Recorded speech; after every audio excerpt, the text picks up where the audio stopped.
এটি হচ্ছে শত বছরের একটি পুরনো পাজল লক। দেখতে একেবারে ফুটবলের মতো। যে এটি এইজন্য এটিকে বলা হয় ফুটবল লক অথবা এটিকে কেউ বলে লু ব্যান্ড ফুটবল লক। এটির মজার বিষয় হচ্ছে যে কিভাবে এটিকে অ্যাডজাস্ট করতে হয়।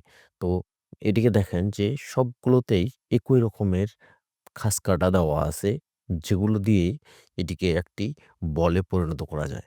তো মেইন গোল হচ্ছে যে কিভাবে এটিকে আপনি ফুটবল বানাবেন। তো ১ম অবস্থায় দেখেন যে এভাবে এই পার্টগুলো ৩ টি করে পার্ট একসাথে নিতে হবে। এই পার্টটি নেওয়ার পরে আরেকটি এভাবে সেম একই অ্যাঙ্গেলে নিতে হবে। নেওয়ার পরে ২ টি অংশকেই যখন জুড়ে দেওয়া হয়, জুড়ে দেওয়ার পরেই কিন্তু এটি জয়েন হয়ে যায়। দেখেন এভাবেই জয়েন হয়ে যায়। দেখেন যে এখন ফুটবলের মতো হয়ে গেছে।